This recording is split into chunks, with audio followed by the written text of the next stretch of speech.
PH और pOH के बारे में पढ़े थे। अब उसी से रिलेटेड कुछ प्रश्न है, देखना बड़ा महत्वपूर्ण प्रश्न है। दैनिक जीवन में पीएच के महत्व को समझाओ। आपकी किताब में भी ऐसी हेडिंग है, दैनिक जीवन में पीएच के महत्व, फिर अलग अलग छोटी छोटी हेडिंग है। तो दैनिक जीवन में पीएच के महत्व में अलग अलग प्रकार के महत्व हैं। तो सबसे पहला महत्व है पौधे एवं पशु पीएच के प्रति संवेदनशील होते हैं। अब इसमें क्या लिखना है आपको, जैसे हमारे जो शरीर है, मानव शरीर का पीएच मूल्य 7 से 7.8 के बीच होता है। अगर हमारे शरीर का पीएच मूल्य 7 से 7.8 के बीच में ना हो तो हमारी शरीर जिस सुचारू रूप से कार्य करनी चाहिए उतने अच्छे से कार्य नहीं कर पाएगी। तो हमारे शरीर अच्छे ढंग से कार्य करे उसके लिए हमारे शरीर का पीएच मूल्य कितने से कितने के बीच में होना चाहिए, 7 से 7.8 के बीच में। और देखना वर्षा ऋतु में अगर जो बारिश का पानी है, अगर उस बारिश के पानी का पीएच मूल्य निकाला जाए, अगर उसका पीएच मूल्य 5.6 से कम हो तब ऐसी वर्षा को हम एसिड वर्षा कहते हैं। कौन सी वर्षा कहते हैं? एसिड वर्षा। और यह एसिड वर्षा का पानी अगर यह नदी, तालाब, झील, झरनों में जाकर मिलेगा तो जलीय सजीवों के ऊपर यह हानिकारक असर उत्पन्न करेगा। तो पौधे और पशु पीएच के प्रति संवेदनशील होते हैं। इतना टॉपिक आपको लिखना है। यहाँ पर कुछ शॉर्टकट में ही मैं लिखा हूं, आपको कुछ अपनी तरफ से भी एक्स्ट्रा शब्द बना के लिखना है। यहाँ पर जैसे मैं समझा रहा हूं उनको आप ध्यान से समझना। अब जैसे मिट्टी का पीएच मूल्य, जो मिट्टी मतलब किसान लोग खेती बाड़ी करते हैं तो फसल का उत्पादन करते हैं, तो जो उपजाऊ मिट्टी होती है उसका पीएच मूल्य 6.5 से 7.3 के बीच में होता है। लेकिन अगर ऐसी मिट्टी जिसका पीएच मूल्य 6.5 से कम हो जाए तब उस मिट्टी को हम एसिडिक मिट्टी कहते हैं। मतलब उसमें एसिड का प्रमाण बढ़ गया है और एसिडिक मिट्टी के एसिड के प्रमाण को कम करने के लिए उसमें चूना मिलाया जाता है या लाइम मिलाया जाता है, जिसको हम कैल्शियम ऑक्साइड या CaO कहते हैं। ठीक है, इसी तरह से यदि हमारी मिट्टी का पीएच मूल्य 7.3 से अधिक हो जाए तो हमारी भूमि क्या हो जाती है? क्षारीय हो जाती है। मतलब वहां पर बेस का प्रमाण अधिक हो जाता है। तो क्षारीय भूमि को उदासीन करने के लिए, मतलब क्षार के प्रमाण को कम करने के लिए उसमें जिप्सम मिलाया जाता है। क्या मिलाया जाता है? जिप्सम, जिसका सूत्र है CaSO4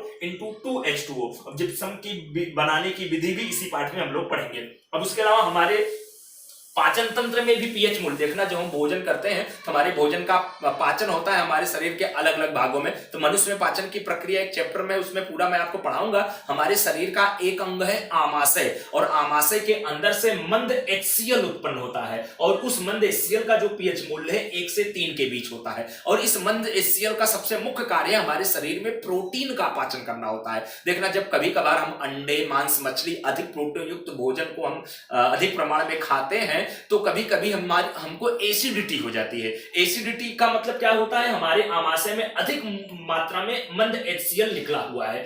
तो वह मंद HCl हमारे शरीर के अंदर प्रोटीन का पाचन करता है, इसलिए अधिक प्रमाण में मंद HCl निकलता है। और जो प्रोटीन का पाचन करता है तो कभी कभी हमको एसिडिटी हो जाती है। तो एसिडिटी का मतलब क्या हुआ कि अधिक प्रमाण में एसिड हमारे शरीर के अंदर निकल गया, इसलिए हमारे पेट में जलन का अनुभव होता है। तो उस एसिडिटी को कम करने के लिए हम एंटी एसिड पदार्थों का उपयोग करते हैं। एंटी एसिड को प्रति एसिड भी कहते हैं या बेसिक पदार्थों का उपयोग करते हैं। मुख्य रूप से मिल्क ऑफ मैग्नीशिया या मैग्नीशियम हाइड्रोक्साइड या एल्यूमिनियम हाइड्रोक्साइड किया जाता है। और आजकल की तो जनरली दवा में जैसे इनो का उपयोग करते हैं, अन्य दूसरी चीजों का भी उपयोग करते हैं, या हम लोग सोडा जाके पी लेते हैं। ठीक है, तो एसिडिटी को कम करने के लिए प्रति एसिड पदार्थों का उपयोग किया जाता है। अब देखना, पीएच परिवर्तन के कारण हमारे दांत का जो क्षय, तो हमारे मुख का यदि पीएच मूल्य 5.5 से कम हो तो हमारा दांत जिस पदार्थ का बना होता है वह पदार्थ है कैल्शियम फास्फेट, Ca3PO4 का 2 है, इसका बना होता है। तो अगर हमारे दांत का पीएच मूल्य 5.5 से कम होता है तो हमारे दांत का धीरे धीरे क्षरण होता है, मतलब हमारा दांत धीरे धीरे खराब होना शुरू हो जाता है।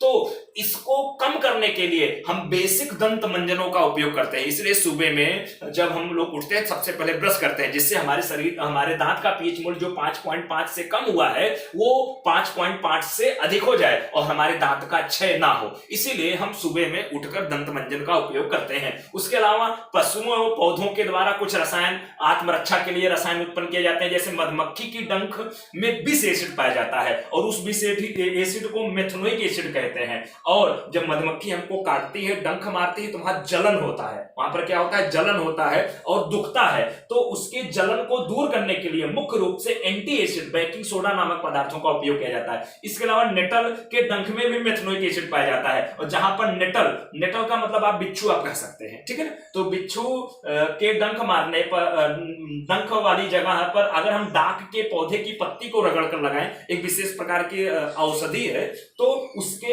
एसिड के प्रभाव को कम किया जा सकता है। तो दैनिक जीवन में पीएच का महत्व, ये 4 नंबर का महत्वपूर्ण क्वेश्चन है, कई बार पूछा गया है बोर्ड के एग्जाम में। इसको आप लोग अच्छे से कंप्लीट अपनी भाषा में एक एक टॉपिक एक एक हेडिंग डाल के लिख लेना। 1 2 3 4 और 5 हेडिंग है, उसके अंदर आपको अपने शब्द बनाकर लिखना है। इसके अलावा कुछ यहाँ नोट के मुद्दे हैं, जैसे लवण का पीएच मूल्य। लवण में देखना अलग अलग प्रकार के लवण होते हैं। यदि आप लोग जानते हैं एसिड बेस के साथ रासायनिक प्रक्रिया करके लवण और पानी बनाता है, ठीक है। तो ये लवण बनाने की विधि है। इसमें यदि प्रबल एसिड प्रबल बेस के साथ रासायनिक प्रक्रिया करेगा तो उदासीन लवण बनाता है, और उदासीन लवण का पीएच मूल्य 7 होता है। और यदि प्रबल एसिड निर्बल बेस के साथ प्रक्रिया करेगा तो एसिडिक लवण बनाता है। जो प्रबल होता है वही बनता है। अगर दोनों प्रबल है तो उदासीन बना है, लेकिन अगर प्रबल एसिड निर्बल बेस के साथ रासायनिक प्रक्रिया करता है तो एसिडिक या अम्लीय लवण बनाता है, और जिसका पीएच मूल्य 7 से कम होता है। और यदि निर्बल एसिड प्रबल बेस के साथ रासायनिक प्रक्रिया करे तो बेसिक लवण या क्षारीय लवण बनाता है, और जिसका पीएच मूल्य क्या होता है, 7 से अधिक होता है। और हमारे कुछ प्राकृतिक एसिड है जो हमारे प्रकृति में हमारे आसपास पाए जाते हैं, उनमें कौन कौन से एसिड होते हैं उनके बारे में यहाँ पर बताया गया है। एक एक नंबर पे पूछा जा सकता है। जैसे